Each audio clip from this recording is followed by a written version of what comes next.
तारापुर शहीद दिवस है। 15 फरवरी 1932 को तारापुर थाना भवन पर तिरंगा लहराने में 34 वीर सपूत शहीद हो गए थे। अंग्रेजों ने वीर सपूतों की टोली पर अंधाधुंध फायरिंग कर दी। 34 में से 13 की पहचान हो पाई थी और 21 अज्ञात ही रह गए। वीर सेनानियों की याद में तारापुर थाना भवन के सामने शहीद स्मारक स्थल का निर्माण किया गया। इस घटना का जिक्र हाल ही में प्रधानमंत्री नरेंद्र मोदी ने मन की बात में की, जिससे इलाके के लोगों की उम्मीद जगी है कि वीर सपूतों को उचित सम्मान हासिल होगा।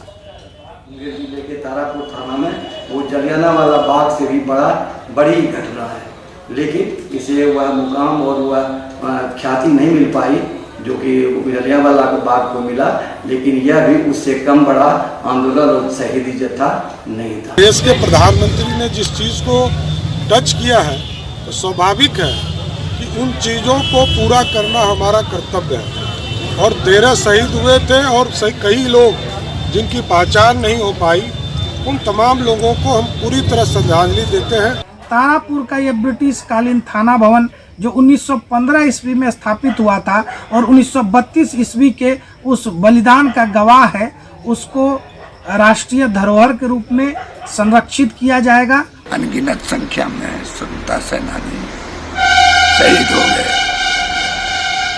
15 लोगों की पहचान हो सकी, कुछ की पहचान अभी तक नहीं हो सकी है।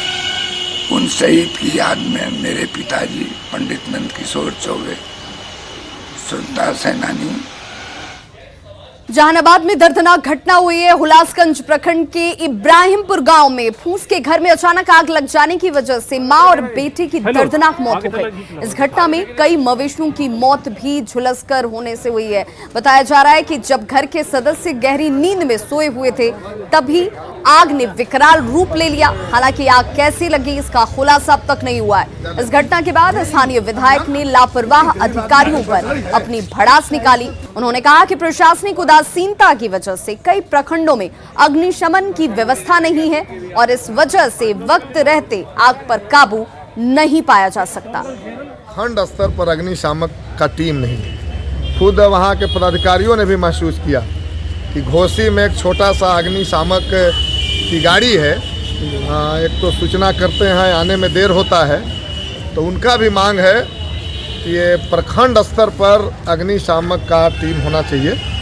और हम भी महसूस करते हैं, पिछले दिन जहानाबाद के लोगों ने भी सवाल उठाया था कि अग्निशामक का जो टीम है वो ये जो पुल है, रेलवे पुल के उस तरफ राजा बाजार तरफ है और वहाँ गाड़ी आने जाने में काफ़ी दिक्कत होती है। यहाँ के लोगों का भी मांग है कि अग्निशामक की जो टीम है उसका जो कार्यालय है वो बाजार के आसपास हो, ताकि यहाँ से कहीं आने जाने में सुविधा हो।